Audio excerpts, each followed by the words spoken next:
All right. 3. Let me split this up here real quick.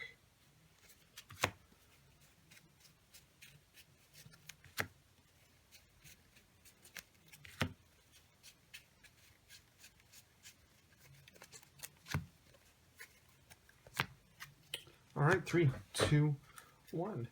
What's up, everybody? It's Pallet Town Smeargle, and welcome to it's another TCG deck profile, but it's the first episode of TCG Tuesdays, the scheduled upload date for TCG content on this channel, barring things in my life don't get in the way.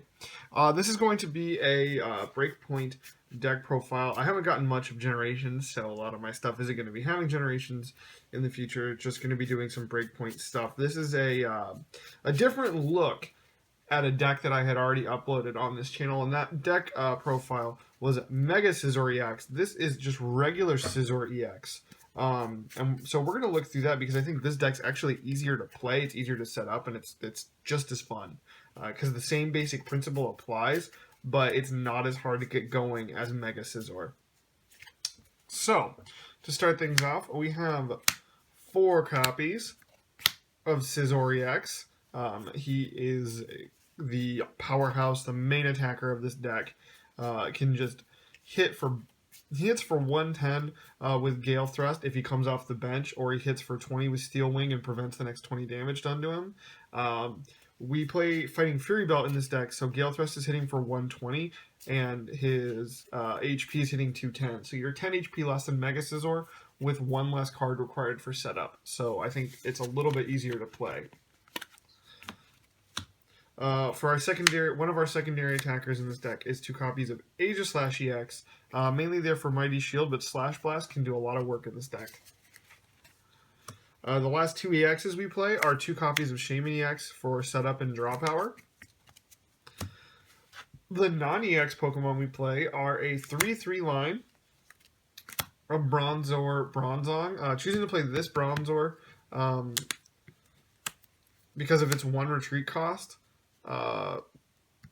makes it very viable in this deck because it's kind of about retreating and switching, so having a lower retreat cost is nice if you don't have the float stone. Then the 3 copies of Bronzor here, or Bronzong here, just for metal links. Not really going to be using Hammer in. So the last and another secondary attacker in this deck is a 2/2 line of Zoroark. Zoroark doesn't matter at all because you're not going to be able to attack with it.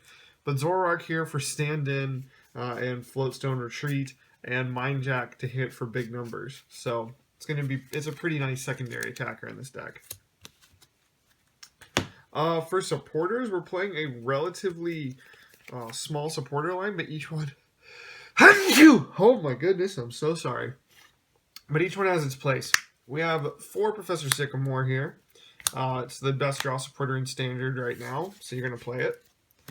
We play 2 copies of Lysander, mainly because it's a very item-centric deck, and with Trevenant EX, or not Trevenant EX, Trevenant and Trevenant Break, kind of poised, if you will, to take the #1 spot. I mean, overnight, copies of Trevenant skyrocketed from like $4 to $11 overnight. So it's becoming very popular because it's an easy way to item lock, and Trevenant Break is ridiculously good. So Lysander here to switch things around. It also helps you get around Bursting Balloon, which is becoming a bit of a problem right now for a lot of decks. So get around Bursting Balloon and just kind of have them waste that turn of it. Play 1 copy of Birch for Shuffle Draw. It's pretty nice. We play 1 Judge for Hand Disruption. And we play 1 Hex Maniac to turn off abilities. It also helps with Trevenant. For items, like I said, this is a really item-centric deck. I mean, as most decks go, but you got your 4 Ultra Balls for searching power.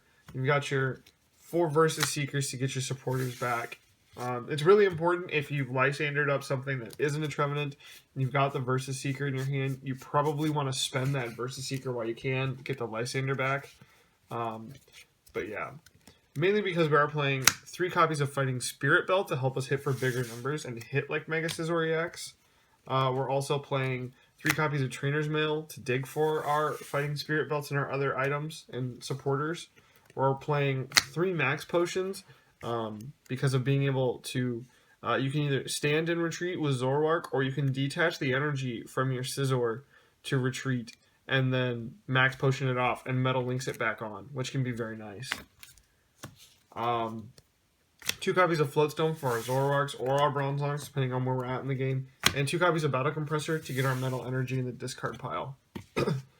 Stadium of choice in this deck, I'm playing 2 Skyfields just because it's a pretty heavy bench setup to want to have 1 Scizor in the active, 1 on the bench, a Zoroark or 2, and a Bronzong or 2 is already 5, and so you haven't played your Shamans yet, so you need those extra spaces. Energy is really self-explanatory. It's 1, 2, 3, 4, 5, 6, 7, 8, 9, 10 copies of Metal Energy, and that's it. That's the deck. It's really worth trying out. I think it's a lot of fun. I don't know what place it's going to have in Standard. Standard's all wonky right now with Generations being in. I don't know if it's legal or not. I mean, it is, but so with Generations being in and Breakpoint having just come off its first regionals, with some really choice techie cards being the main showstopper, and with Trevenant being around and Trevenant Garbodor being a thing, maybe, who knows. Could be a really interesting format that we're going into, and so just testing out a bunch of stuff. But that's it. Thank you so very much for coming out to this episode of TCG Tuesdays.